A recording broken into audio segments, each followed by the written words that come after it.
Hari Jaya Chaitanya Chandra Nitya Chaitanya Chandra Nitya Chaitanya Chandra Gaura Hari Jaya Prabhupada Jaya Prabhupada Jaya Prabhupada Srila Prabhupada Jaya Prabhupada Prabhupada Srila Prabhupada Jaya Gurudeva Jaya Gurudeva Jaya Gurudeva Srila Gurudeva Jaya Gurudeva Jaya Gurudeva Jaya Gurudeva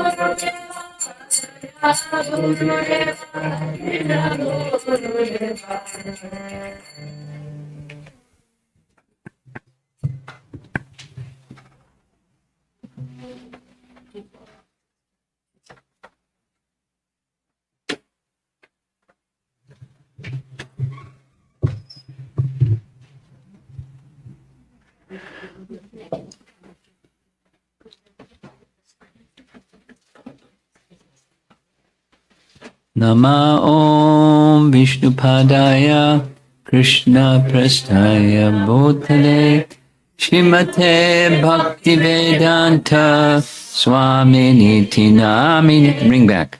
Namaste Saraswate Deve Gauravani Pracharine Nirvishesha Sunyavadi Paschatcha Desatarine Jaya Sri Krishna Chaitanya Prabhu Nityananda Shri Advaita Gadadha Shivasati Gaura Bhakta Vrinda Hare Krishna Krishna Krishna Hare Hare Hare Rama Rama Rama Hare. Once again, thank all of you for being on time. It's refreshing. And much appreciated. Shukadev Goswami, Maharaj Parikshit, Narada Muni. Now the title here, 3 Lives of Narada Muni, is taken from a back-to-guided article called 3 Lives of Narada Muni some years ago.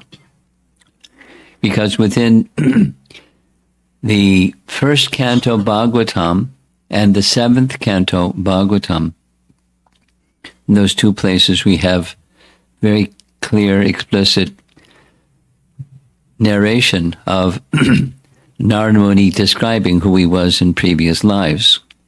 And then Narada Muni.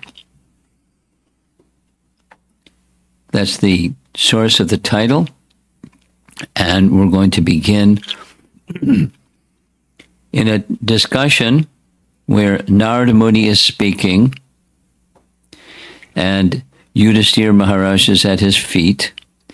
Krishna is obviously in the assembly as well. And on the occasion, Yudhisthira asks a number of questions, and one of the things that Narada does in giving answers to his many questions is to give his background. Who was he before he was Narada Muni? This is the first of those lives. Long ago, much of this is going to be simply reading the verses, some explanation. So I don't like doing that, but it's on the other hand, it's nice because then you see at least the translation of the verses one after the next. Long, long ago in another Mahakalpa,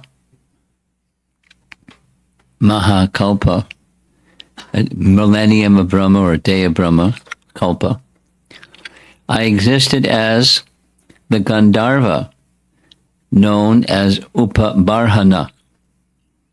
I was very respected by the other Gandharvas. He's a leader amongst the Gandharvas. At the same time, because he was respected and he was beautiful and good singing, and he was a little proud. I had a beautiful face and a pleasing and attractive bodily structure. Decorated with flower garlands and sandalwood pulp, I was most pleasing to the women of my city. Thus I was bewildered and always feeling lusty desires that got him into trouble, pride and lust. He'll do it every time. Once there was a Sankirtan festival to glorify the Supreme Lord in an assembly of the demigods. And the Gandharvas and Apsaras were invited by the Prajapatis to take part in it. So this is important. The Prajapatis and the demigods conducting this big festival was the glorification of the Supreme Lord. So we don't just have Sankirtan festivals here. They have Namayagya's in the heavenly kingdom too. So there was a Namayagya, or a festival glorifying the Supreme Lord. Being invited to that festival, I also joined, and surrounded by women, I began musically singing the glories of the demigods. Because of this, the Prajapatis, the great demigods in charge of the affairs of the universe, forcefully cursed me with these words: because you have committed an offense, may you immediately become a Shudra, devotee of beauty. So that's what happened. He was cursed. And although I took birth as a Shudra from the womb of a maidservant, I engaged in the service of Vaishnavas, who were well versed in Vedic knowledge. Consequently, in this life, so that was the first of his 3 lives, in this life, I got the opportunity to take birth as the son of Lord Brahma. So this was a previous day of Lord Brahma that this happened. And then in first canto, he's going to describe to Vyasadeva his life before he became Narada, and then Narada, the spiritual master of Vyasadeva. So we heard about Vyasadeva. No, we're going to hear about Vyasadeva tomorrow. Now, a little comment. Many places, maybe 3 manys, many places. The life of Narada Muni is pointed to by acharyas as a step-by-step depiction of the 9 stages of bhakti. Rupa Goswami has 2 verses and then expands on those 2 verses in Bhakti Rasamrita Sindhu. There's 9 stages of bhakti, from Shraddha to Prema, 9 stages of bhakti. And I invite you, what I plan to do, not this time because of time, but I plan to have just a focus on the 9 stages of bhakti and how Narada Muni exemplifies or illustrates these 9 stages of bhakti. And it's a detail, but details are sometimes very nice. As dedicated and loyal and the esteem that Vishwanath Chakrabarti Thakur held for Rupa Goswami and wrote a whole book following the 9 stages of bhakti, his own commentary says there's 14. He just adds some additional ones as steps and steps and steps, and points in his commentary on this section which of the 14 does this passage, does that passage, and does the other passage correspond with the stages of bhakti. I'm mentioning it because it's nice to know what the stages of bhakti are, and it's nice to know that within the history of the Purana, Bhagavad Purana, those stages of bhakti are depicted earlier in the first canto. The stages are identified in the second chapter, one by one by one by one, and then illustrated in the life of Narada. I'm just mentioning it because you'll hear some phrases like taste. That's one of the stages of bhakti. It's a very elevated stage of bhakti. And then there's the less mature, and then there's the more mature, and then there's the highest maturity. So it's good to keep in mind that principles that will be present in an early stage will mature and still be the same principle, but a more mature form and stage of the same thing. I'll give up, for example, what's he talking about? For example, according to Rupa Goswami, and according to our experience, both, bhakti begins when there's some faith, and then there's the definition of what is faith, and faith in what, and what does it look like? What are different ways that faith can manifest itself, and where does it come from, and all those nice things. But Adau Shraddha, the beginning, is the preliminary faith. In one place, Vishwanath Chakravarti Thakur says, the 9 stages of bhakti have names, but they're just degrees of faith, and more faith and further faith up to the stage of prema, which is the mature fruit of faith. So stages of faith grown by devotional activity, devotional practice, and then devotional ecstasy and devotional love. There's degrees of faith. So the opening scene is, as you see, Narada is paying a visit to Vyasadeva. We're going to hear more about this tomorrow, because Vyasadeva, after doing what Vyasadeva does, mean Veda Vyasa, he divides the Vedas, compiles and divides the Vedas. All of his, vast work, he was feeling dissatisfied. And he was pondering, why am I feeling dissatisfied? And at the right moment, at the right time, zooming in from outer space, in comes Narada for a landing to ask, Vyas, you don't look so good. What's wrong? And then there's discussion about why he's feeling the way he's feeling. So in that context, there's a conversation between the two, and it spans over the latter part of chapter 5 of Canto 1, and then the beginning parts of chapter 6 of Canto 1. We'll make a distinction between the two. And as it begins, so this is Narada describing to Vyas who he was before he was Narada. That's the second. Upabarhana, the son of a maidservant, then Narada. And it's a big gap of time in between. So this is just text.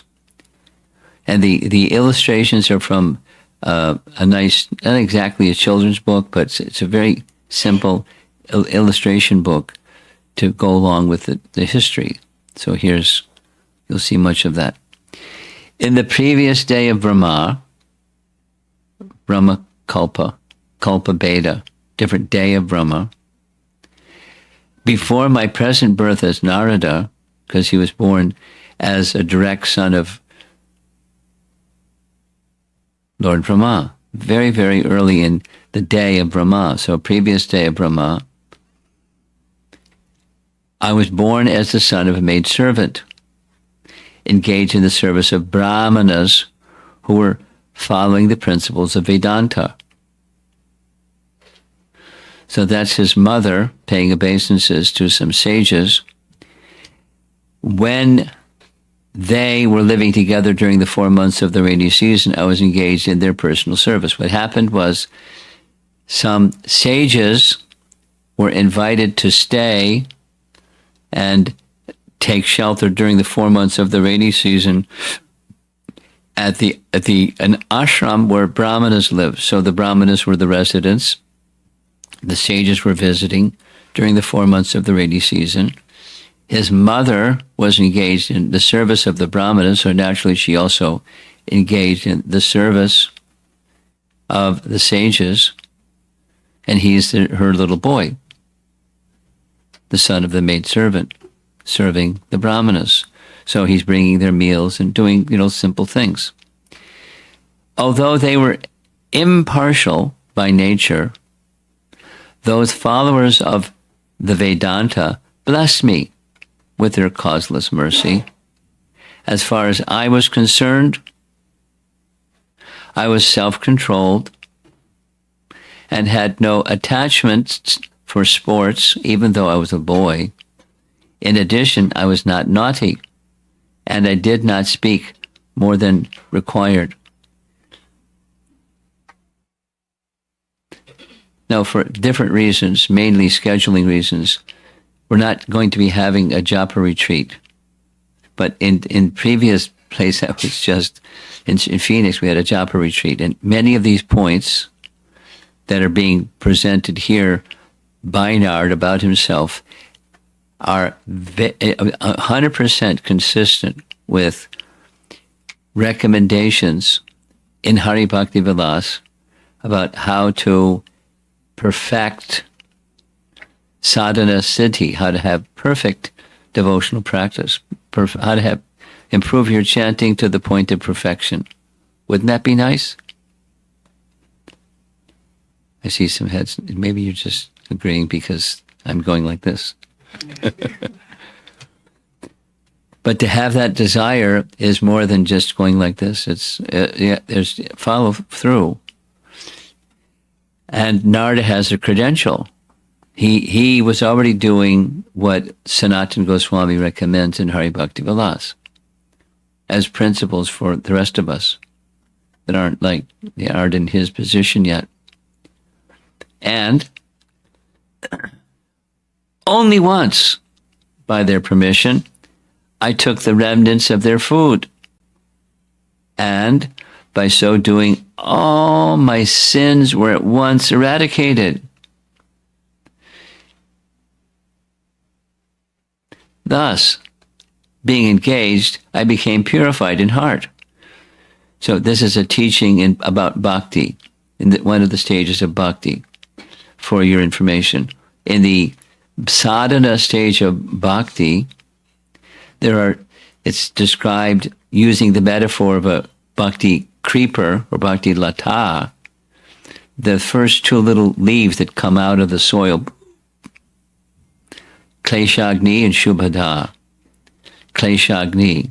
Miseries are diminished and destroyed just from sadhana. So prarabdha karma is destroyed by sadhana.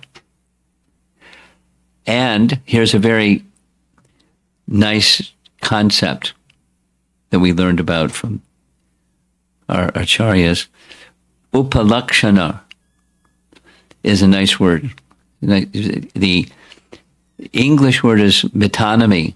So when there's one word that's spoken, because often we hear not by Nam Abbas, even once, chanting Krishna's name, then so many nice things happen. Like all the sinful reactions of your past misdeeds can be eliminated just by Nam Abbas, even once chanted.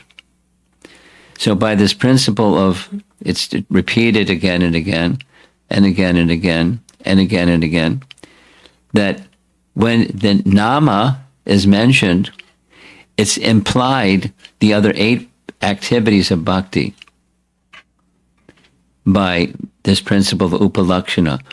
It's like dominoes. When you say one, it's connected and it has implications with the others and the others and the others. So rather than each time saying and the others, it's just one is stated with the understanding, those that understand the Sanskrit rule, by saying the one, it implies the others. So here's an example. He just once, taking the prasadam of the sages, and at once, all my sins were at once eradicated. Prarabdha karma, gone. Just take prasadam of sages. You got to find some sages. You've got to be a sage and then distribute prasadam. But it's very powerful. And then etc. by upalakshana. And the other processes of bhakti, deity worship.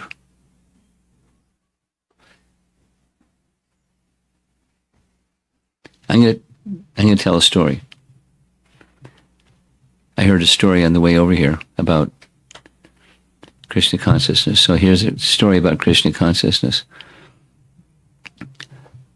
Many years ago, there was a phenomena in the Hare Krishna movement called the Radha Damodar bus party.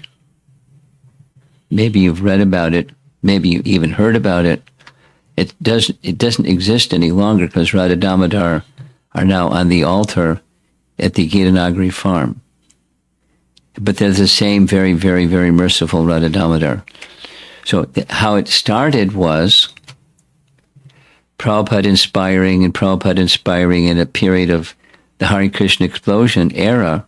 Vishnu Jan Swami he loved kirtan. And when he sang, people danced. They didn't even know necessarily what's going on, but just hearing his singing, people started dancing. And he was dancing. Anyway, very enthusiastic, very dynamic, very effusive personality, celebrity in the Hare Krishna movement. And after some time, following Prabhupada's inspiration, he decided to get an old rented bus. And in the old rented bus, the buses that have bays underneath, in the bays underneath, he put all their sound equipment. And I remember, as a new devotee, hearing the recordings. Come on over on this side. There's space over on this side.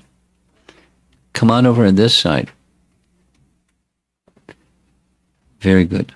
You can sit back in the balcony seat if you want. That's okay too. Those that are in the room would do a little pause, little traffic control. Please move forward, because for some reason or another, some people don't come on time. And they need a place to sit. And you're all very kind devotees.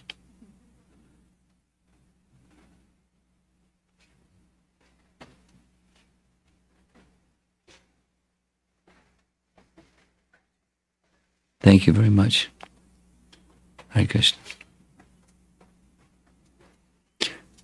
Back to Vishnu Jan Swami. So he got a bus that had bays and they had different devotees that knew how to play different musical instruments. There were some really interesting sounding instruments in Esaraj. You ever heard the name in Esaraj? Some musical people know what that is. So it's anyway, and then they hooked it up with sound amplification because it was just coming in. You attach something to the instrument, and it goes into the broadcast system, and so they had this PA system, and it was, violins and Esaraj and this and that and the other thing, and it was an orchestra. And they pulled all their stuff out of the bays and set up one of their main places that they went to was college campuses. And they had an advanced team that went to the college campus and got permission so they could, not get told to stop in a certain place. And then they had a concert. then a book table over there. And so in course of time,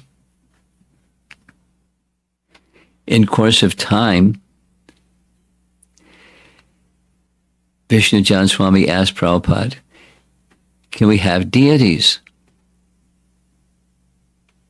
And Prabhupada said yes.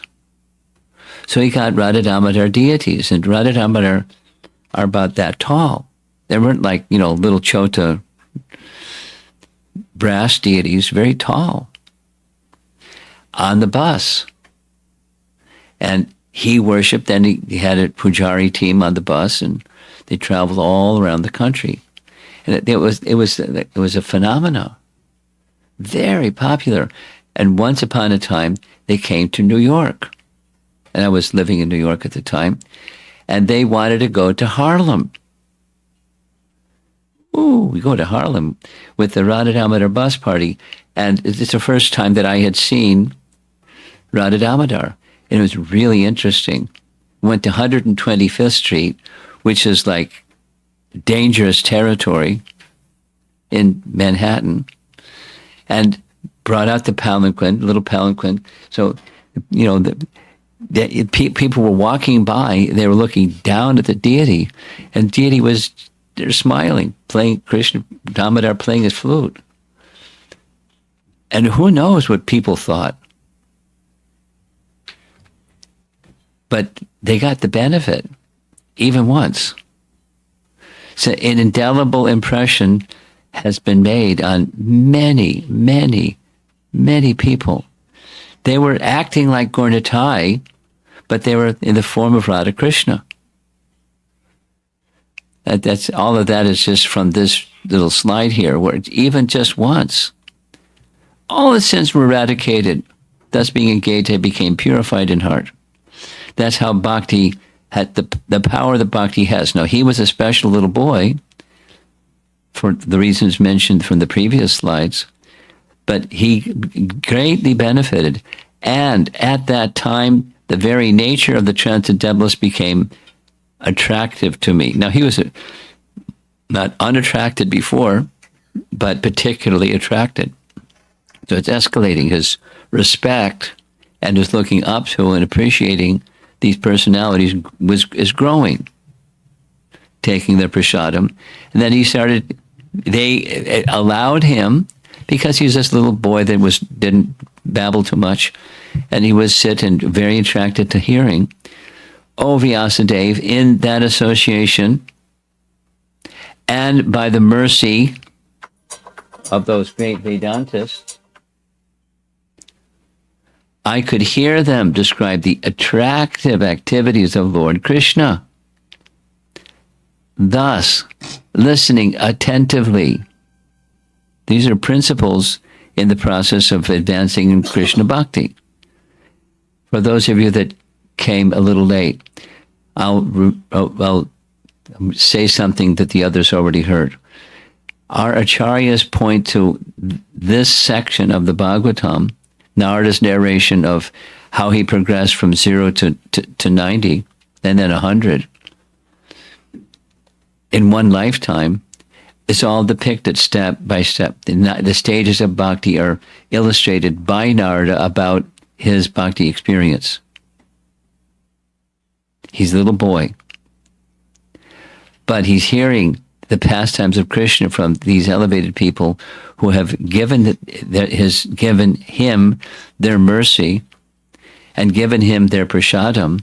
Thus, listening attentively, my taste, notice the word taste, it's one of the stages of bhakti, for hearing of the personality of Godhead increased at every step. He's becoming an advanced little boy. Oh, great sage, that's Vyas, as soon as I got a taste for the personality of Godhead, my attention to hear of the Lord was unflinching.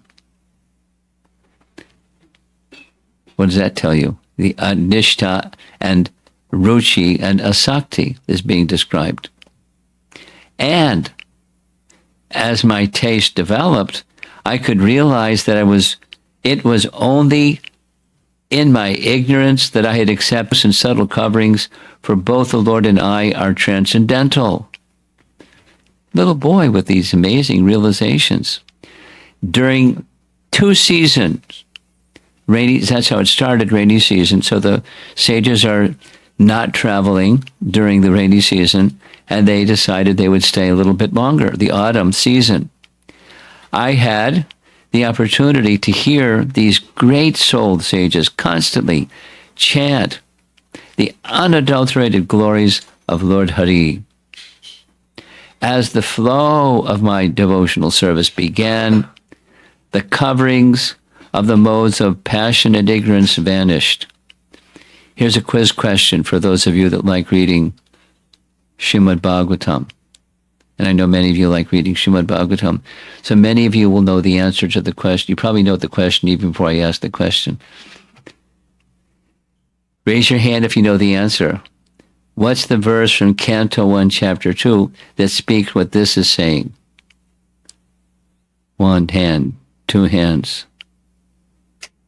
Paramakruna, come on. Tadara Justamo Bhava Kama Lobhadaya Cheta Etarnavid Titvam Satve Prasidati. The modes of ignorance and passion. Tada Rajastamo Bhava Kama Lobhadaya. So accompanying the modes, lower modes, Kama and Lobha, lust and greediness, are corollary factors or byproducts of those lower modes of nature. So those types of desires and the modes that impel or inspire those types of desires were gone. The modes of passion and ignorance vanished.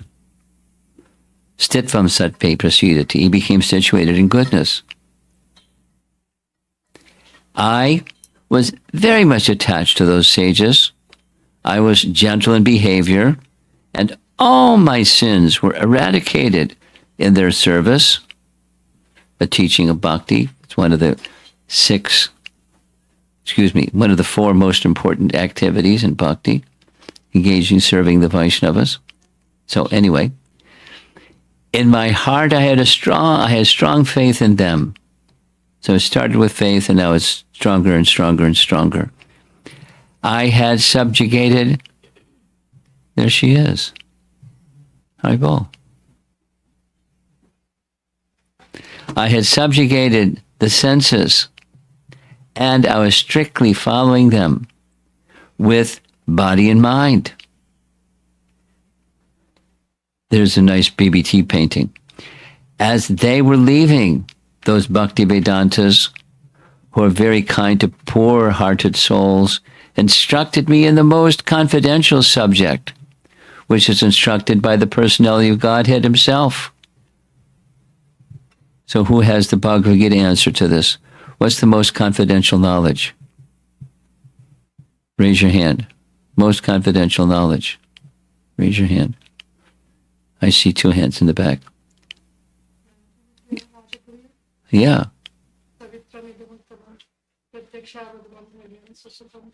In English, please, for loud, slowly, so we can all hear. This knowledge is the king of knowledge, the most confidential of all. Rajagulyam, most confidential. Pratiksha, since it is experienced, I'm paraphrasing. Paraphrasing, that's fine. Pratiksha, since it is experienced directly, which is the highest. Your husband to the rescue. She know you. We know the Sanskrit. What's the English? And paraphrased is fine. I'm seeking his support. That's okay. Go for it. The essence of dharma, dharyam, pavitram, it's the purest, it's the topmost, and it is joyfully performed. There you go.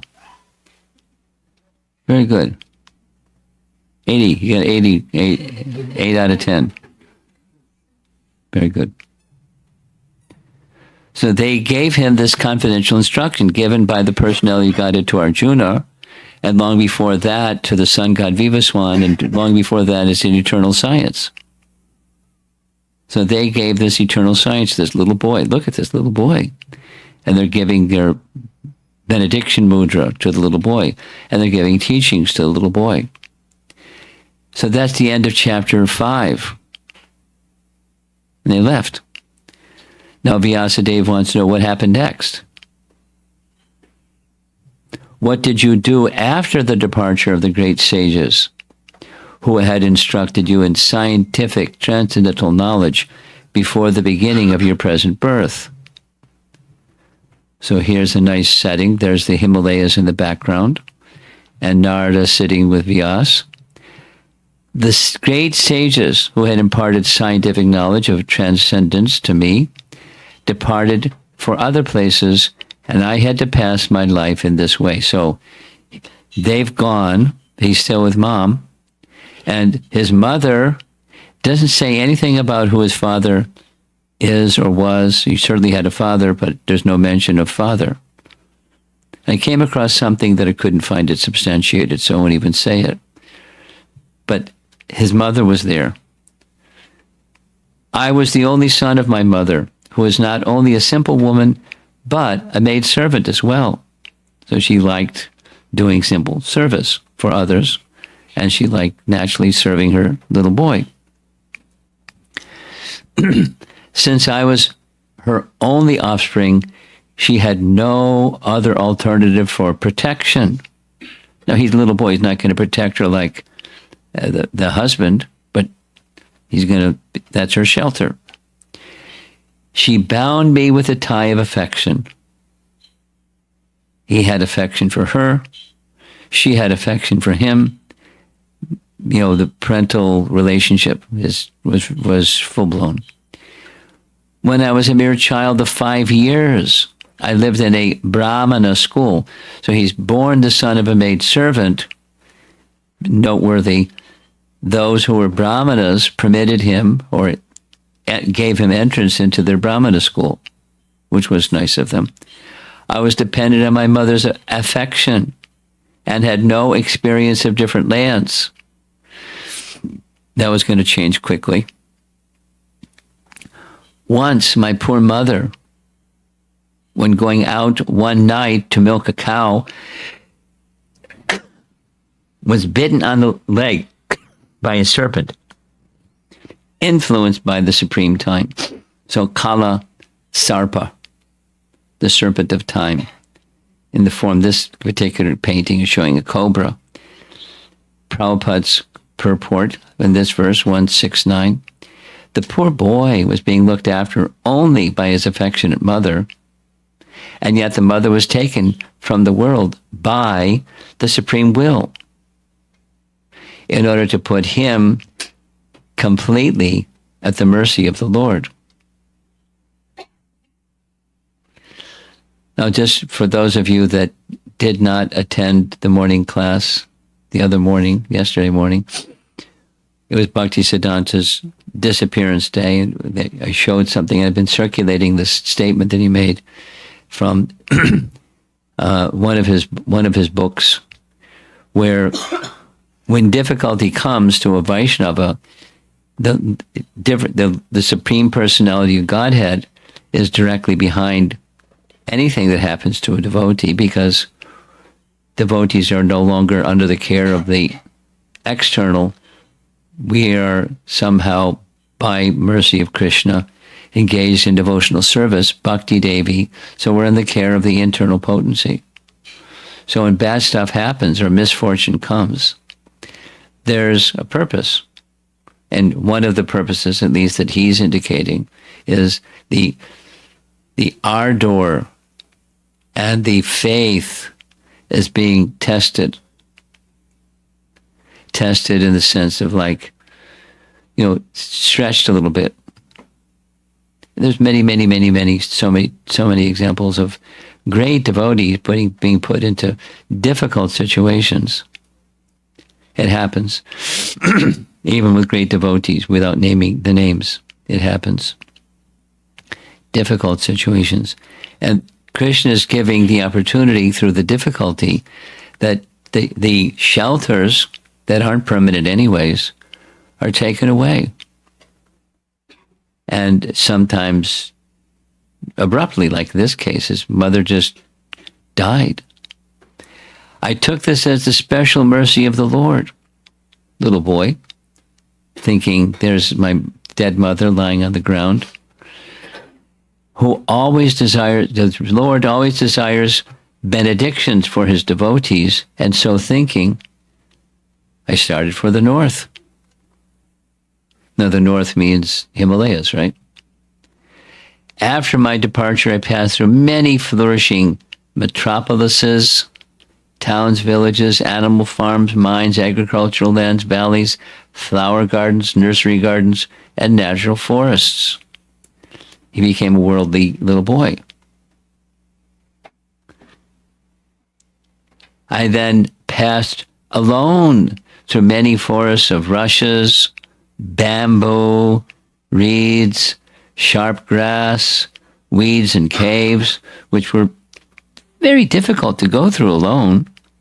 I visited deep, dark, and dangerously fearful forests, which were the playgrounds of snakes, owls, and jackals.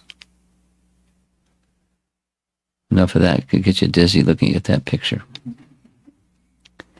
Thus traveling, I felt tired, both bodily and mentally, and I was both thirsty and hungry. He didn't like, Mama's going to prepare us prasadam, kijai. It wasn't there anymore. She wasn't there anymore. So what did he eat? Whatever was there, dry leaves, water from the rivers. Little boy. So I took a bath in a river, lake, and also drank water. By contacting water, I got relief from my exhaustion. And then, after that, under the shadow of a banyan tree, in an uninhabited forest, I began to meditate upon the super soul situated within, using my intelligence as I learned from liberated souls. So he's going more deeply into the stages of bhakti. Besides detachment, it's now purposeful attachment, which is one of the stages of bhakti. Those of you that have the opportunity and patience, I encourage you, invite you, and more strongly encourage you to hear the stages of bhakti as Vishwanath Chakravarti has outlined it in Madhurya Kandamani, because it's standard and it's a science. So what he's describing, having just done this seminar and prepared vigorously for the seminar and then delivered the seminar, it's just connect the dots. According to Vishwanath Chakravarti Thakur, the stage of Nishtha is a stage where intelligence drives your meditation. The mind is, when things are in proper order, things are often not in proper order. When things are in proper order, the intelligence gives direction to the mind. The mind then gives direction to the senses. The senses then interact with matter in an appropriate way, in an alignment with higher consciousness. That's still in the stage of sadhana. So he is still in the stage of sadhana. He's not at the stage, the next stage yet, that's coming up shortly. But he's following a practice. Those of you that like reading Prabhupada's books, this to me reminds me of Canto 2, Chapter 2. Or in Brihat Bhagavatamrita, when Gopakumar is visiting different places, he goes to Tapaloka and they're engaged in meditation. It's a practice that some people really like. I mean, for various reasons why they like it. It's mode of goodness, they like it. So it's a sense of happiness. And there's the object of the personality of Godhead becomes where their focus goes, directed by the intelligence, directing the mind, and then the senses, etc. Hundreds of times, yoga indriya samyama. Yoga indriya samyama. Yoga means controlling the mind and senses. Say it again. Yoga means controlling the mind and senses. Yoga indriyas. So that which doesn't control the mind and senses isn't yoga. Yoga means controlling the mind and senses. And how do you control the mind and senses? Give it a higher taste. If you don't give it a higher taste, you're not going to control the mind and senses. You can do some cosmetic work, and for a while it kind of looks nice. Maybe even feels a little better than passionate ignorance, but it doesn't stick because there has to be a higher taste. When the higher taste is what he's about to do. As soon as I began to meditate upon the lotus feet of the personality of Godhead with my mind transformed in transcendental love, tears rolled down from my eyes. This is the bhava stage. And without delay, the personality of Sri Krishna appeared on the lotus of my heart. Now, that's not likely to happen to any of us, but it happened to the maidservant's son. He's describing his previous life, which is a previous day of Brahma. So he has a good memory, previous day of Brahma. Oh, Vyasadeva, at that time being exceedingly overpowered by feelings of happiness, there's symptoms of the bhava stage, overwhelmed exceedingly overwhelmed, overpowered by feelings of happiness. Every part of my body became separately enlivened. Being absorbed in an ocean of ecstasy, I could see neither myself nor the Lord. And then something happened. The transcendental form of the Lord as it is satisfies the mind's desires and at once erased all mental incongruities. He's like squeaky clean. There are stages of purification. This question came up in our morning class. Upon losing that form, I suddenly got up, being perturbed, as is usual when one loses that which is desirable. So now it's feelings of separation. After meeting, sankalpa, vikalpa, sambhoga, vipralamba.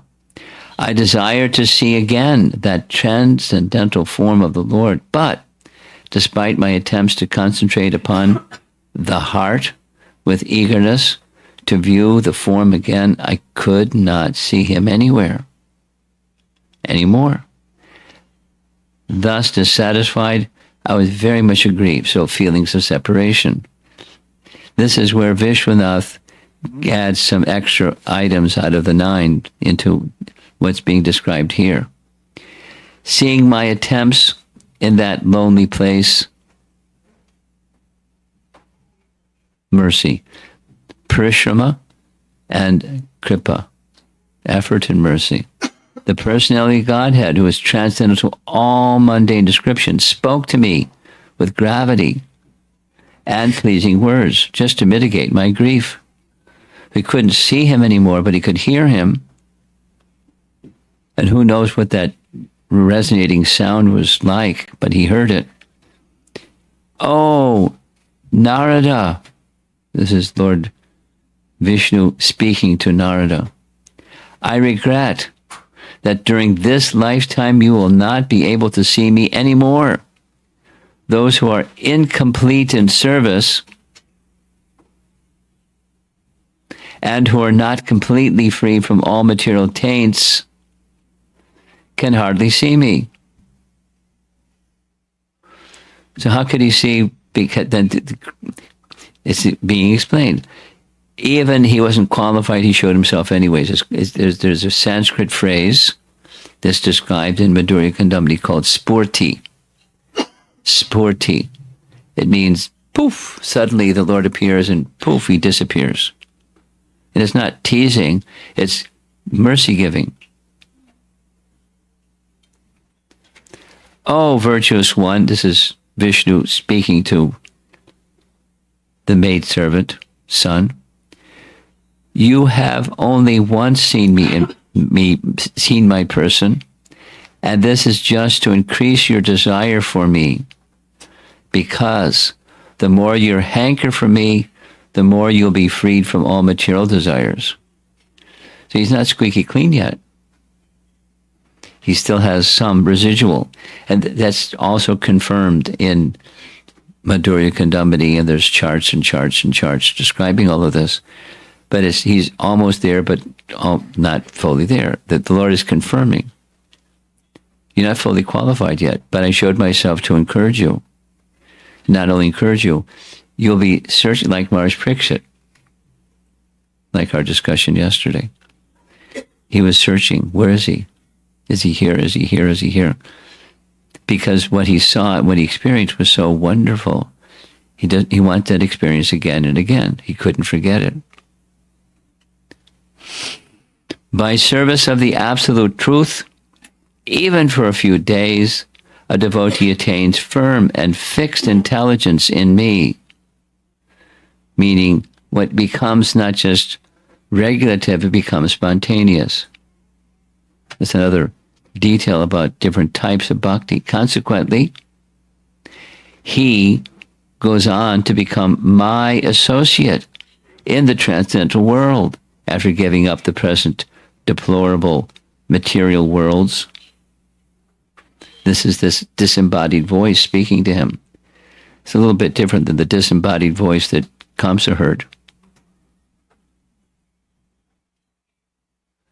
Kamsa, you are such a fool! The eighth child of Devaki has already taken birth and will kill you. Little different voice.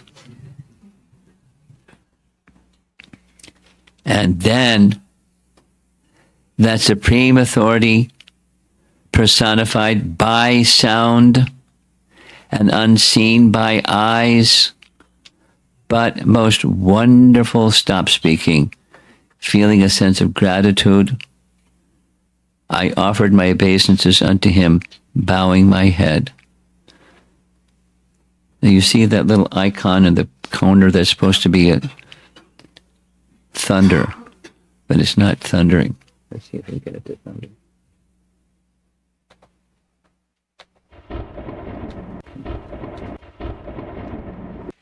Don't work. Thus I began chanting the holy name and fame of the Lord by repeated recitation, ignoring all the formalities of the material world. Of course, he's off in the forest anyways. Such chanting and remembering of the transcendental pastimes of the Lord are all benedictory, because he had heard them all from the sages. So doing, I traveled all over the earth, fully satisfied and free from pride and envy.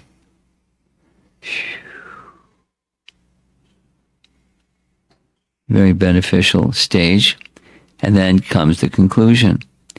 In due course of time, I, who was fully absorbed in thinking of Krishna and who therefore had no attachments, being completely freed from all material taints, met with death as lightning and illumination occur simultaneously. It's a good comparison. When there's lightning, there's illumination. And they don't one and then the next, they're simultaneous. And so the painting, the illustration is, there's the body, and from the body comes Narada Muni.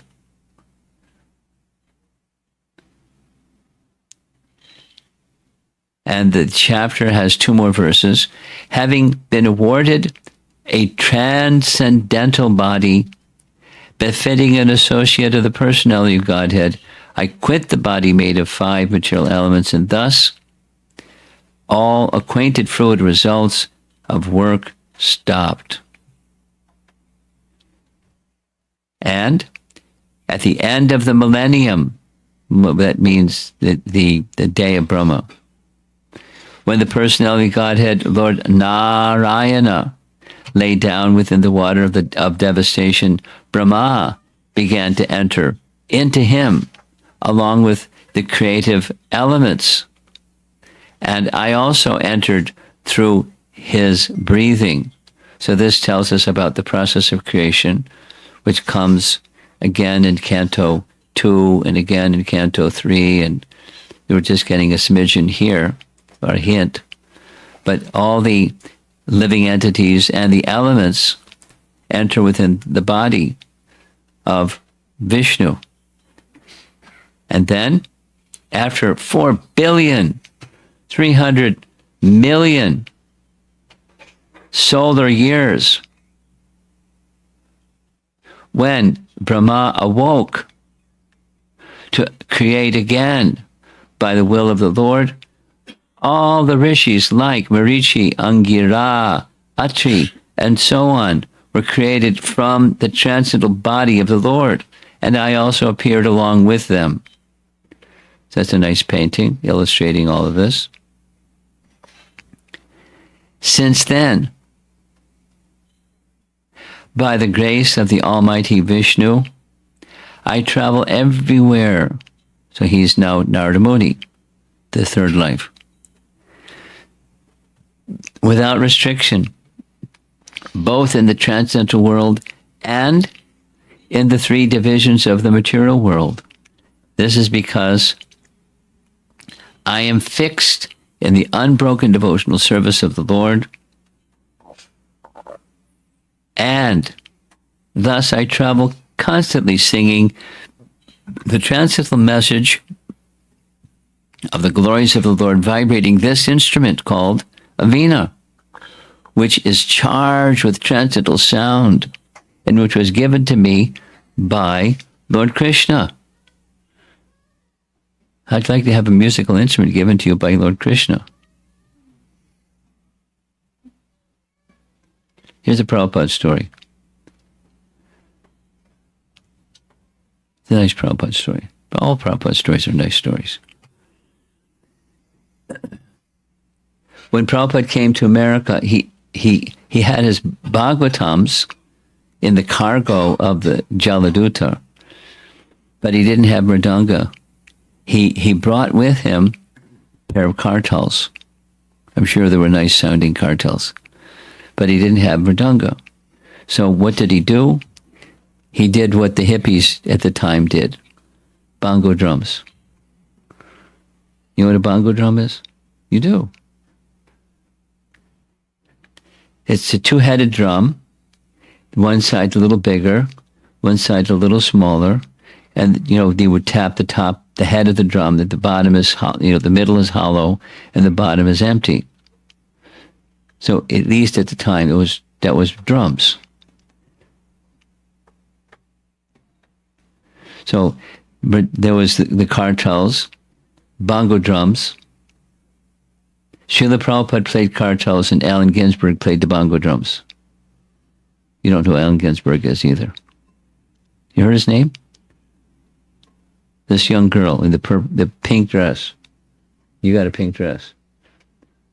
Have you heard of the name Allen Ginsberg? No. Allen Ginsberg was, during Prabhupada's time, he was a celebrity. He was both famous and infamous at the same time. And what he was famous for was his poetry and being a leader, a visionary for the hippie movement. And he was infamous because he wrote his poetry on psychedelic drugs. And then he'd read his psychedelic poetry to a psychedelic drugged audience, and everyone would go, wow. That's his infamy. But he was like a celebrity, he's a well-known personality. And he had, my first time of meeting Prabhupada at the university I attended was Allen Ginsberg and Prabhupada were traveling together, visiting some colleges in America. And they were both on stage. Allen Ginsberg playing the bongo drums, Prabhupada playing the kartals and singing. And then Allen Ginsberg singing in the chorus of response. And when he sang, everyone sang because he's Allen Ginsberg. He's a big guy that inspired many, many, many people, at least in the hippie movement. So later, after Srila Prabhupada established, there was a temple established in San Francisco at Frederick Street. The devotees had arranged, before Prabhupada came there, they had arranged a concert in the Millard Fillmore Room in a big hall and a big splash, and without naming that, Janis Joplin and the Grateful Dead and Moby Grape and all these names that were big bands at the time, and Prabhupada. And when he came in, he spoke very simply. He turned the kirtan over to Allen Ginsberg. He requested Allen Ginsberg to lead the kirtan, and Allen Ginsberg led the kirtan, because when he's leading the kirtan, everyone's responding. And the place was like going wild. And then Prabhupada stood up with his arms raised in the midst of all these drugged out hippies and intoxicated up to the sky, and started, with his arms raised, started dancing. And as he was dancing and dancing, the whole place went nuts. They all got up and started dancing and dancing. And brought the roof down. Prabhupada fit in with such a wild audience because the holy name was there. And somebody by his side, Allen Ginsberg, who liked the holy name. He more than liked Prabhupada, he loved Prabhupada. He came all the way because his home was in New York, all the way to San Francisco just to take part in this function, to be with Prabhupada. His love for Prabhupada helped many people start to take seriously who Prabhupada was and what he had to offer. The beginnings of the Hare Krishna movement was very interesting. Very interesting beginnings. And then, kaboom, it just spread all over the place.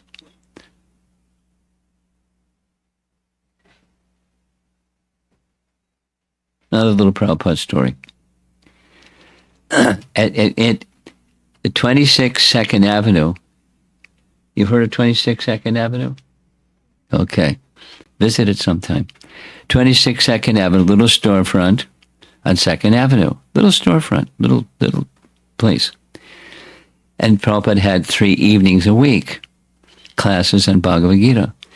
And one of the persons that came to that class 3 evenings a week was from the city of Buffalo.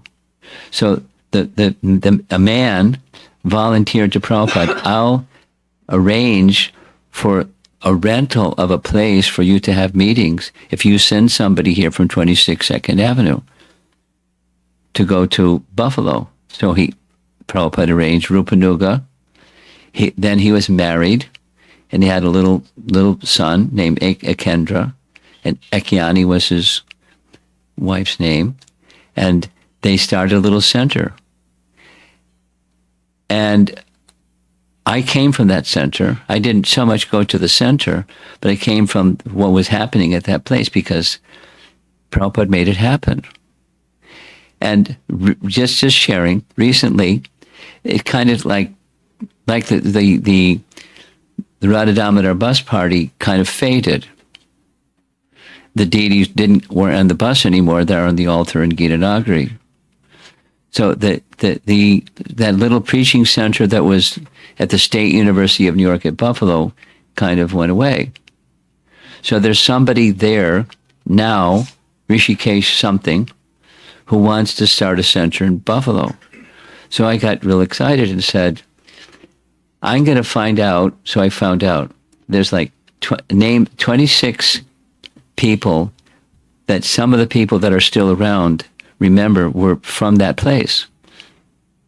And I'll send you the list. You circulate it. It's a doc file. A little bio of each of the persons. So from that place, Jagadish, was then sent to Montreal and became the temple president in Montreal and Toronto. And Lakshmi Muni married Jagadish, and off they went. She came from there also. Bhagavan and his wife came from that place. And then he went off and became the GBC in much of Europe. Prahladananda Swami, Gunagrahi Goswami, Tejas, who went off to India and became like a very important person in India. Narottam, who started a preaching center in Indianapolis. And, and on and on. There's it's a long list of people that did amazing things just out of that little place. And little place came just from this kaboom thing that happened.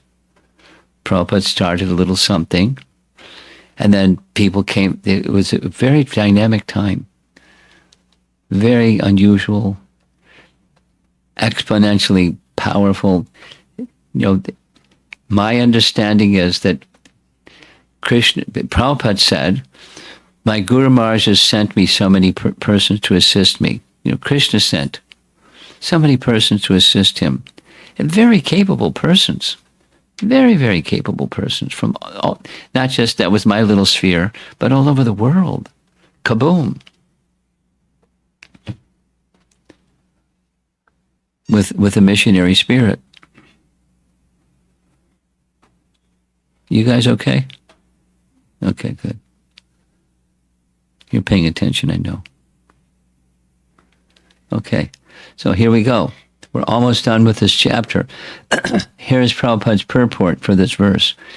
The musical stringed instrument, this is Prabhupada's purport, called the Veena, which was handed to Narada by Lord Sri Krishna, is described in the Linga Purana. And this is confirmed by Srila Jiva Goswami. This transcendental instrument is identical with Lord Sri Krishna and Narada. Because all of them, that's the instrument,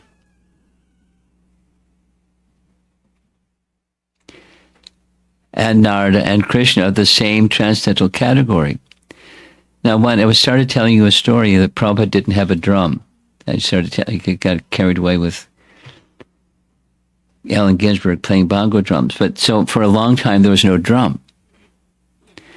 Then at a certain point in time, somebody was going to go off to India. So Prabhupada gave them a description of what a mridanga was, and he wanted them to, when they came back, to bring a mridanga. So how do you describe to somebody that's going to India what a mridanga is when they don't know what a mridanga is? So he gave a very elaborate description, what it is and what it isn't, because good definitions include both, what something is and what it isn't. And off they went. They got a mridanga. It's a very nice description. As soon as the mridanga came, Prabhupada stopped, paid his obeisances to the mridanga,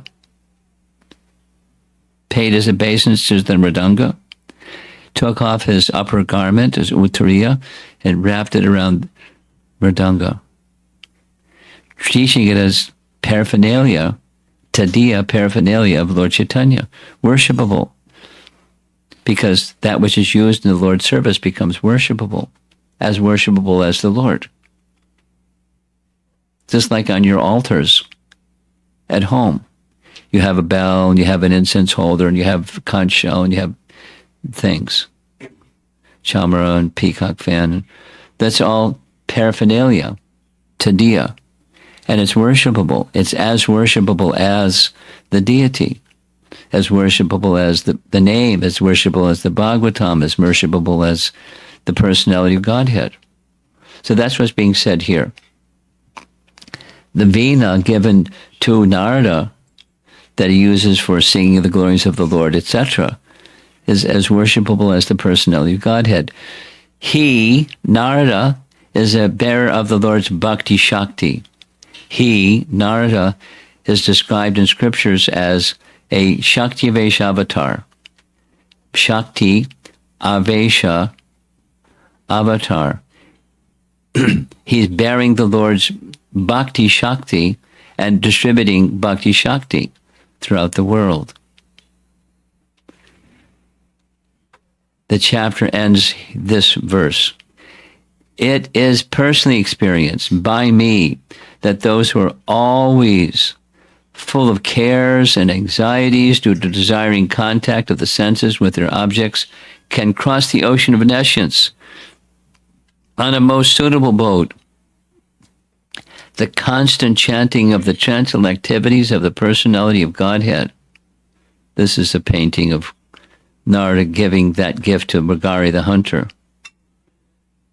But we'll hear some more about that later. Coming episodes of personalities during first canto. In the second canto, this is a painting of the Hansa avatar. Hansa avatar is a form of the Lord where he accepted the form of a Hansa or a swan.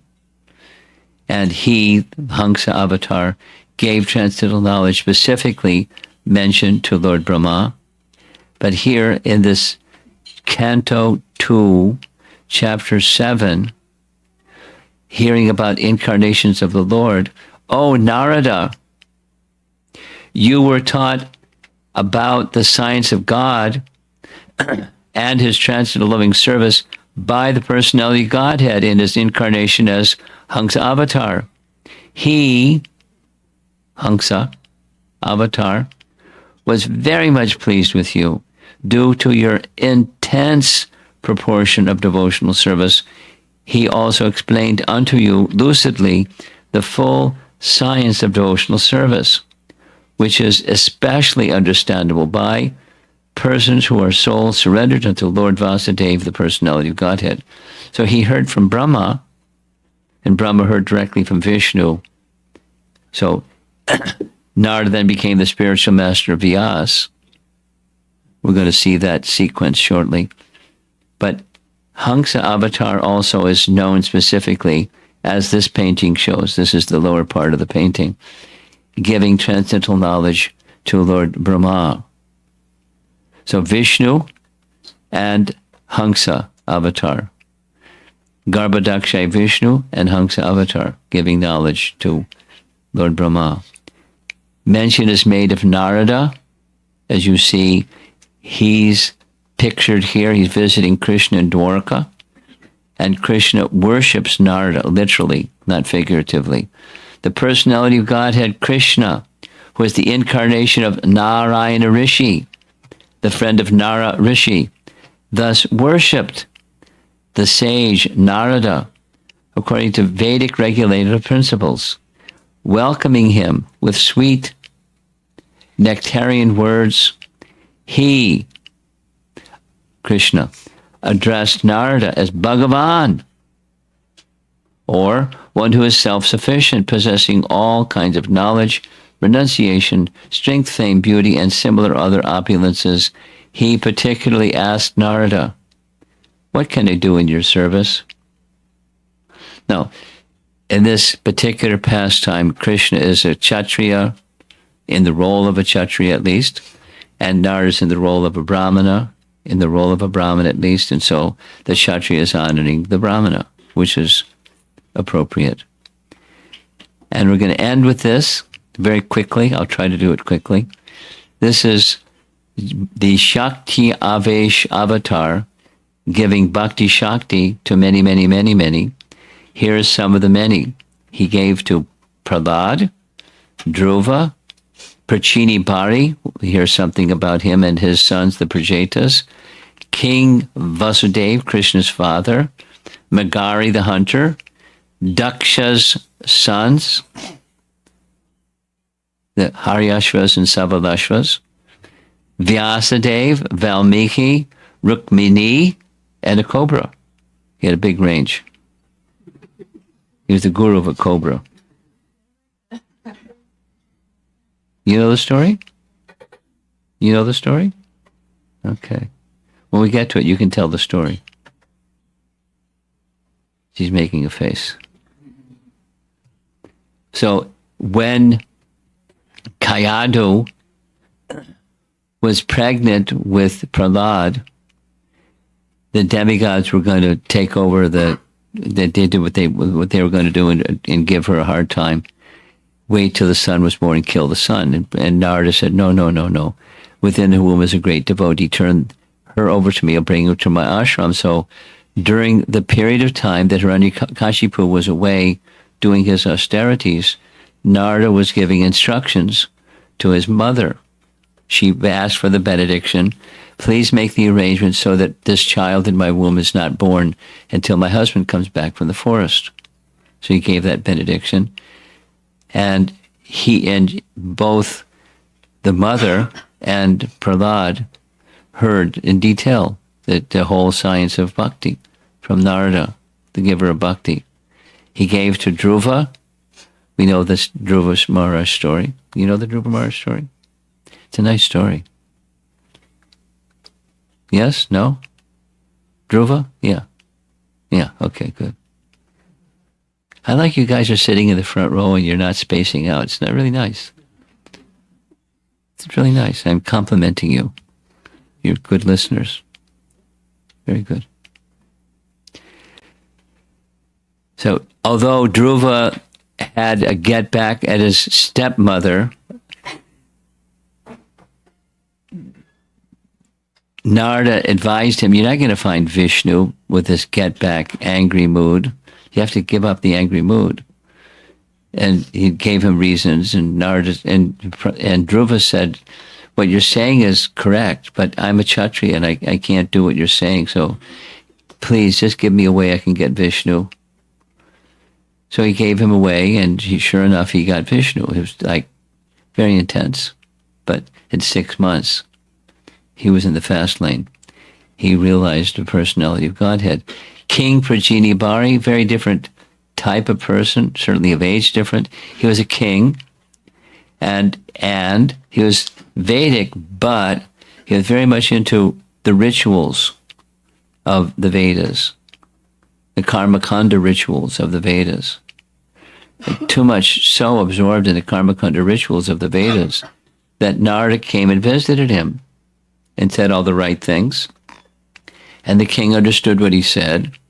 And so he left the position at his rituals, and he left the kingdom and went to the forest to pursue a life of complete absorption in the personality of Godhead. And that had its pluses and it had its minuses, because he didn't turn the kingdom over to his sons. And when he was away, his sons were engaged in meditation in the sea. Meditation underwater. There's no cheating. So when they came out, the place everything was overgrown with trees. And Narada came to visit them. This is the prachetas. So you count them.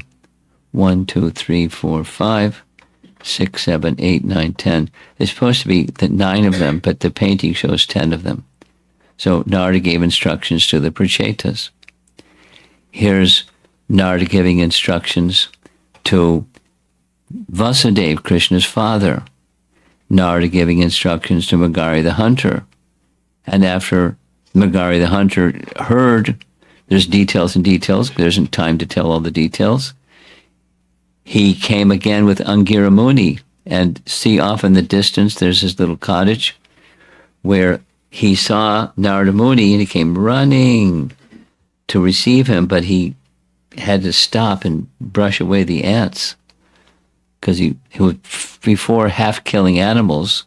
Now he won't kill an ant.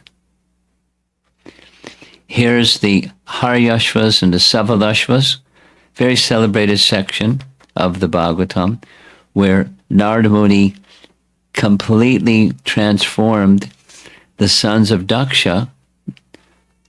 You see, that's a big number of sons. Somehow Daksha was able to produce lots of sons. Haryashvas and Savalashvas. And they were sent to engage in austerities so that they could become performers of ritualistic activities and enjoy material life. And Narada understood their nature. He asked them some questions. They responded properly. So he gave them bhakti. And there's a very interesting section in Canto 10, Chapter 55. We're almost done. Yay, we're almost done. This is in Dwarka. Rukmini had a son. Krishna and Rukmini, the first wife of Krishna in Dwarka, the firstborn son was Pradyumna. And she found herself fascinated by Pradyumna, and she was wondering, why is this? So Narada came to visit and gave her instructions, why it was, who was Pradyumna, your son Pradyumna, in his previous life. And so then she could understand. He had forms and features and color, complexion, everything like Krishna, but she was attracted more than just like to a son that looked like her father. So he explained what's the reason behind it. Okay, now it's your turn. You up for it, or are you too shy? You're shy, okay. Any one of our youth that knows the story that can explain the nice story? Where's the microphone, portable microphone?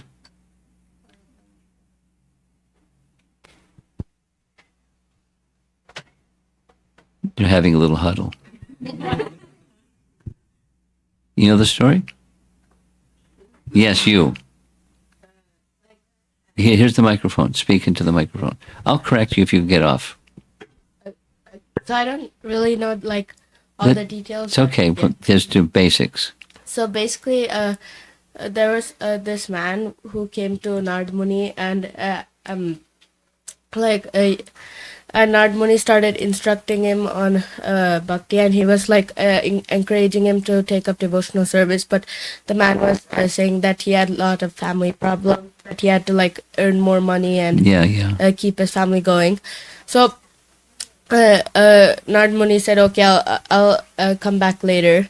So Narada Muni came back later when this person was old was an old person. So and encouraged him to take up devotional service.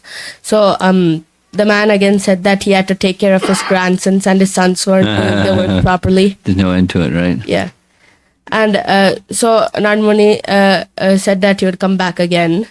And next time he came back, he didn't find the man. So he asked where the sons where the man had gone. So they said that he had passed away. So when he was going out, he saw a dog barking at him, and he recognized the dog as the man, reborn as the dog. So he encouraged the dog to take up devotional service. But the dog said that he had to guard his property since the sons didn't lock their doors. Yeah, since the grandsons didn't lock their doors. Okay, keep going. Yeah. Don't edit. Just say the story. Yeah. So Narada Muni said that he would come back, and next time he came back, he didn't find the dog. And when he asked, they said that the dog had died. So he was going back when he saw a cobra hissing at him. So he recognized the cobra as the dog, which was the man. So he encouraged the cobra to take up devotional service, but the cobra was saying that he had to guard the house from thieves because thieves would come in that area. So Narada Muni went inside the house and informed the residents that there's a venomous cobra in the backyard. So the residents went and started attacking their ancestor, and which encouraged the cobra to give up all the material ties and take up devotional service. And there's more. There. Yeah, there's the punchline at the end. The cobra had a problem because he was being mild and meek. And then people were taunting him and throwing sticks and stones and stuff. And Narada said to the cobra, Oh, I don't know. you know that part? Yeah. Narada said to the cobra, I didn't say you can't show your hoods. Oh. Oh. So he made the cobra into a bhakta cobra. Very powerful. Narada Muni. So that's it. That's our Narada Muni Katha. And let's see if there's some discussion. Narada Muni Ki Jai. I see a hand way in the back. Just pass the microphone back. Take the microphone and pass it back, please.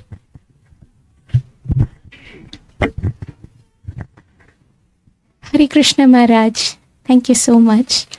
I was trying to compare Dhruva Maharaj's penance, austerity and Narada Muni when he was a small boy. And we see that the Lord appeared before Dhruva Maharaj. Yes. But for Narada Muni, he just came and he disappeared. How do we understand the difference, like how the Lord reciprocated? Here, it's easy. Two things. It's easy.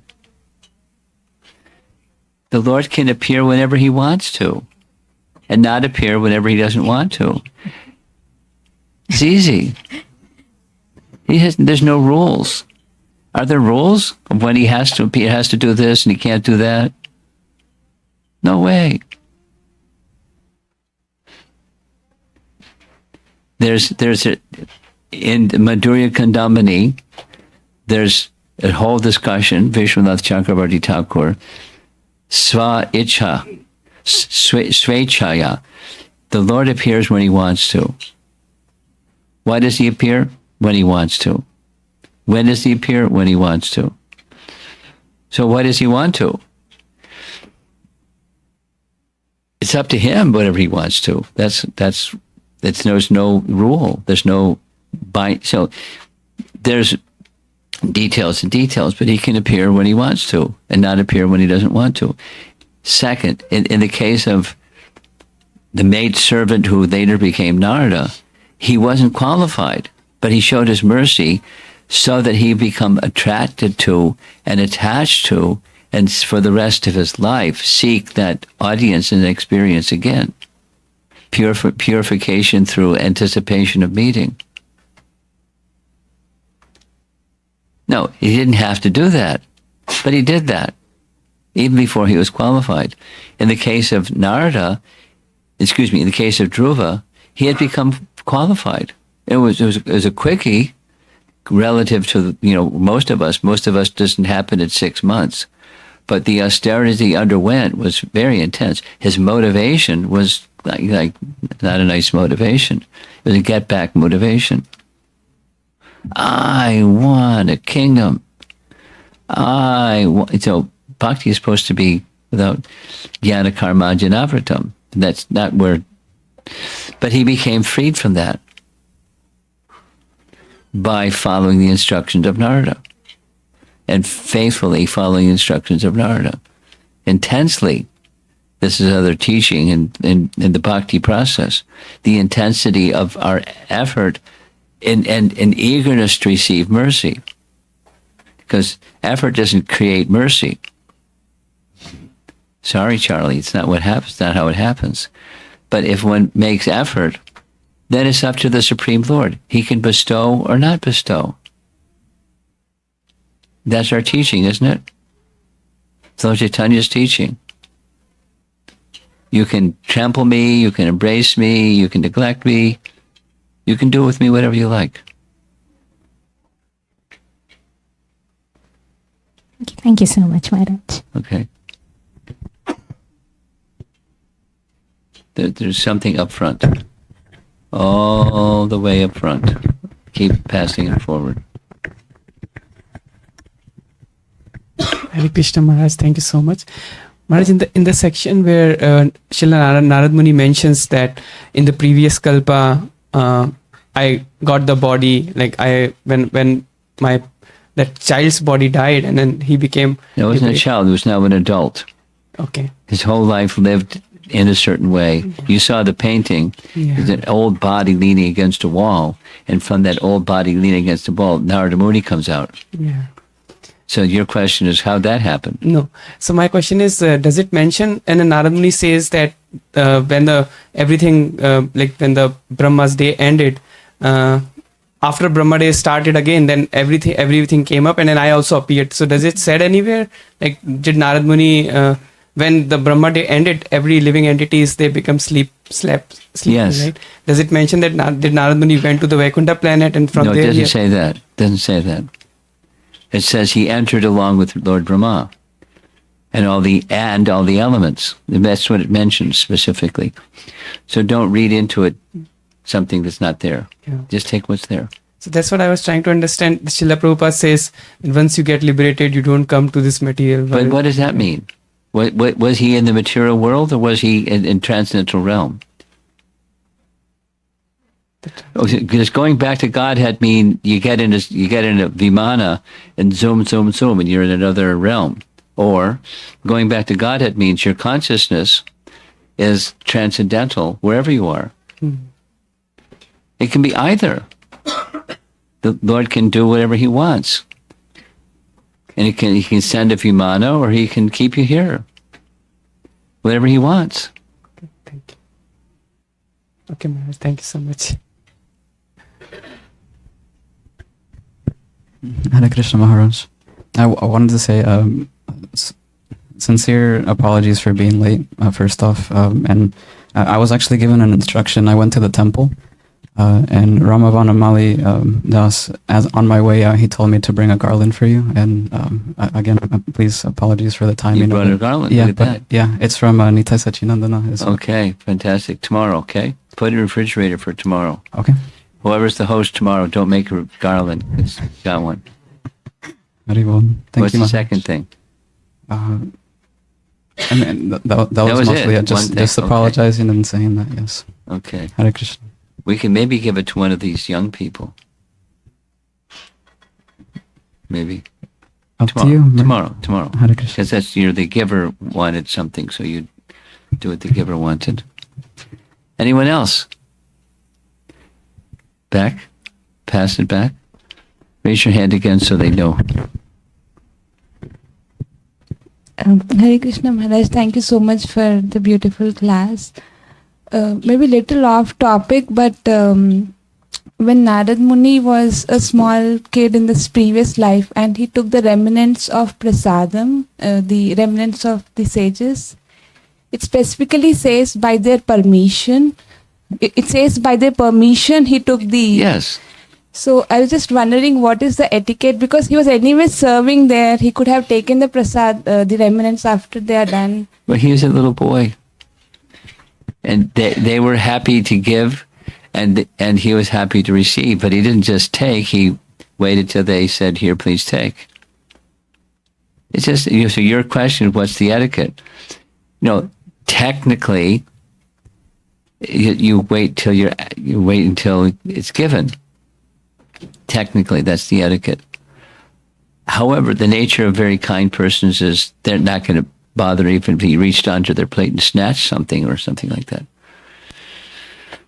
So there's differences of love depending upon the individuals involved in the exchange. But that was his nature. His nature was, the etiquette was according to his nature. When permission was given, then he did, and not until. Thank you, Maharaj. Yes. Hare Krishna Maharaj, you mentioned that the Prajapatis cursed Narada Muni in his previous life to be born as a Shudra. I mentioned it because Narada mentioned it. Right, Maharaj. Two questions related to that. Why is that a curse being born as a Shudra? And second, in Bhagavad Gita, you also mentioned that you're not born as Shudra, it's your inbuilt qualities that make you Shudra or a Kshatriya. So how is he born as a Shudra is the question. Okay, I didn't get the first question. What was the first question? The first question was, why is it a curse to be born as a Shudra? When is it a curse to be born as a Shudra? Why? Why is it a curse to be born as a Less Shudra? fortunate. Less fortunate. So he was in a heavenly realm, and to go from the heavenly realm to the earthly realm, that's a fall down. Because it's less fortunate. And they say the fortune in the heavenly realm is facilities for further progress. There can be also a detriment to be in the heavenly realm, because with those facilities, one could try to be the enjoyer of the facilities and become attached to the facilities and proud I've got this opulence and that opulence and so forth.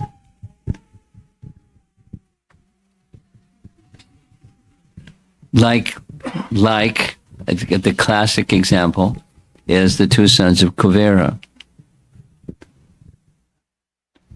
Now the Kuvera and Manigriva, they were proud of their opulence and their unique position as intimate associates of Lord Shiva.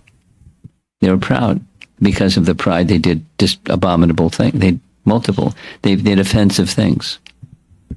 So that they had a consequence.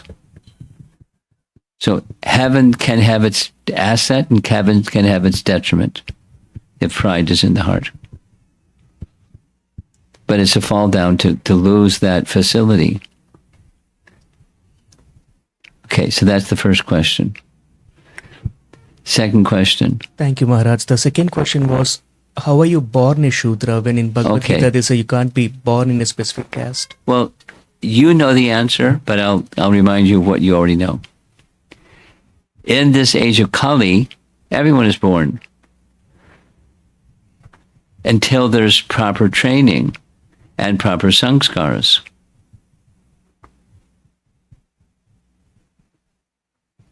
Right, Maharaj. Thank you. So everyone is born without proper training and sanskaras. So therefore, one must become dvija, then one is qualified. And he didn't have that facility yet. Okay? Thank you, Maharaj. Okay. Yes, over here. Oh, here we go.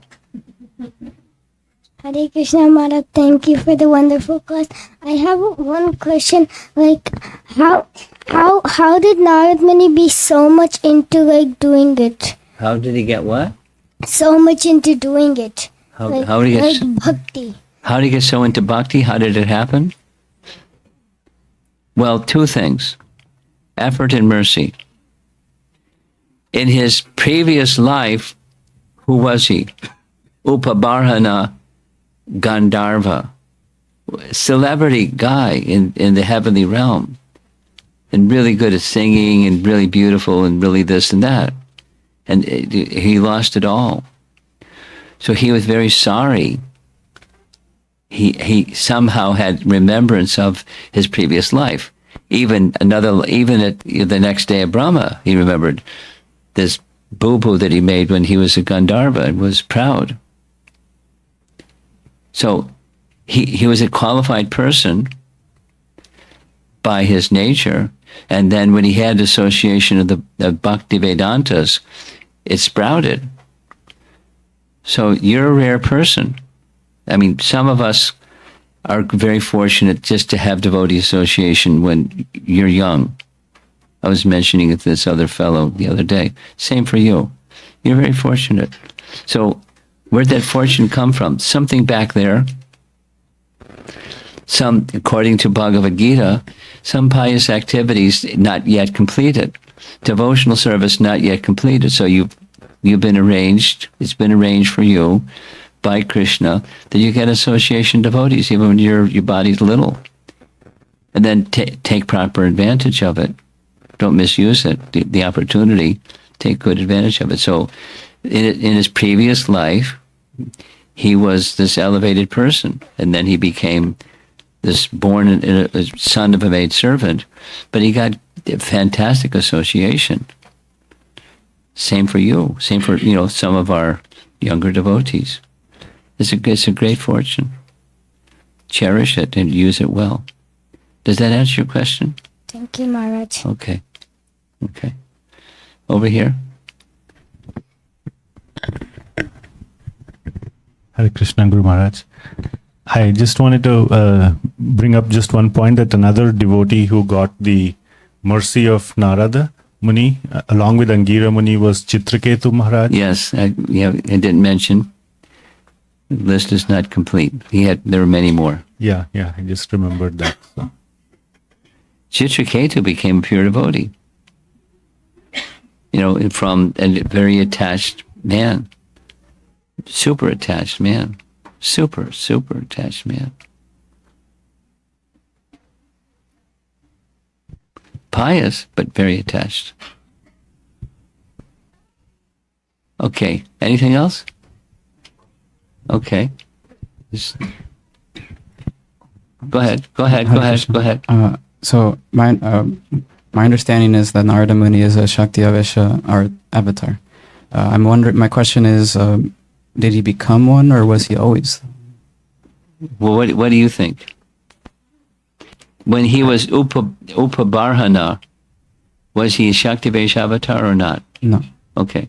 You've answered your question. Thank you very much. Okay. All right. Thank you. Upstairs, on the stairs, pass it up.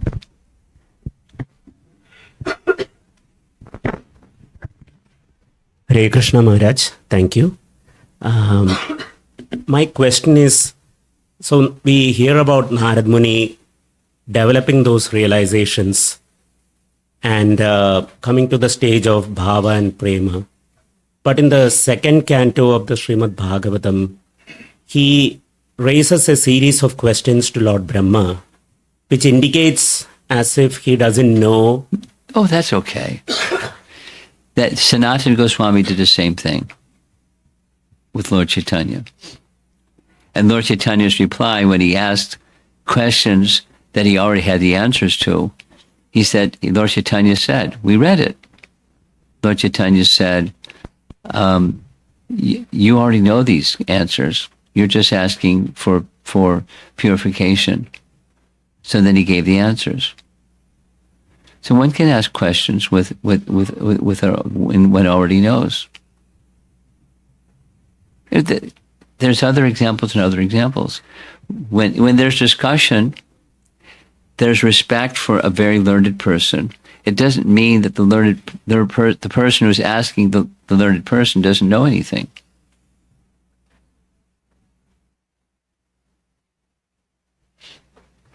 They may be in full knowledge, but they want to hear from the realized source that which they may already know and get further realization, further purification, etc. That's the nature of association amongst elevated souls. No problem. He already knows the answer. He's asking the question anyways. My confusion came because in the purport Srila Prabhupada writes, Narada thought Brahmaji was the supreme, but he is asking. He saw Brahmaji performing austerities and tapasya. So he is asking who is behind Brahmaji's strength, which was quite surprising to me. Yeah, this is surprising. It is surprising. And our researcher here, he doesn't have his tablet out, but he's going to have it out in 15 seconds. And he's going to research what the commentators say about this. Do you know the verse number? Second canto, chapter 5, verse 7, purport Srila Prabhupada writes there. Okay. Between the two of you, you do some homework and see if you do some homework on behalf of the rest of us and see if you can find an answer to that question. It's a nice question. Why is he thinking that Brahma is the supreme? He's Narada. He's not like the Yamadutas asking Yamaraja, we thought you were supreme. Who is this? Who are these other people? It's a good question. And I want to read something and we're going to end. I hope I can find it quickly.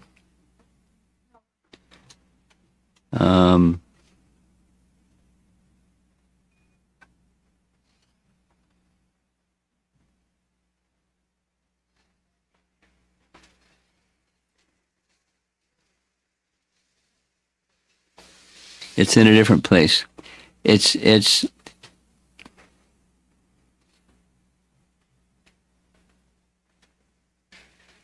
if I can find it.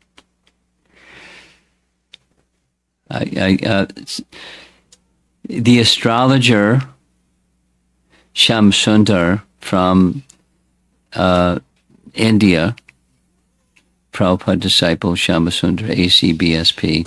There's two of them. Prabhupada gave the same name to two personalities, so it's not the one that's up here, but it's in India. Every now and then he sends me something very interesting. So he sent me something recently, and this isn't verbatim, but essentially one of the leading sannyasis asked Bhaktisiddhanta, can you disclose to us your spiritual form? Which is a nice question. I mean, it's not necessarily an appropriate question to ask. But he answered the following way. He answered by saying that great personalities, he didn't say himself, but great personalities, and mentioned some names, Gorkishore Das Babaji and Bhaktivinoda Thakur. Those are two names he mentioned. They have their form where they appear in this world, and they have their form in the spiritual world. And the form that they manifest in this world is an eternal form. The exact language is very important, and I it's from memory because my phone isn't telling me where it is. And they have a spiritual form. He didn't say what there's the spiritual form of his father or Gorkishore was, but they have two spiritual forms. This is his indication. Both are eternal. When they appear in this world, they appear like this, and when they appear in the spiritual world, they appear like that. They have their spiritual form. Both are spiritual forms. I never heard anything like that before.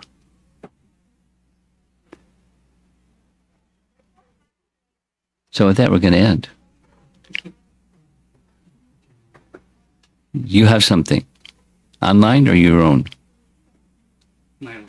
Okay, go ahead. Just a comment or addition to what Madhav Hari Prabhu was asking about Narada Muni thinking of Lord Brahma as Bhagwan. You found an answer? Kind of. Kind of. Here we go. Save you your homework.